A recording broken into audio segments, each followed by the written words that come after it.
Now look at this shit.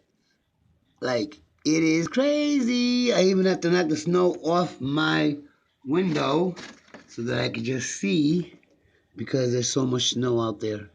And there's like not one living person. Well, there's a truck over there. You can barely see it. Um, this is pretty wild. It is so snowy. It must be at least a foot by now because you see those little benches down there? They're all covered up and it's almost covering the benches, and those are like a foot or two up.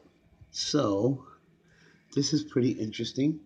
Oh well, same view from my house over in the Mills Project.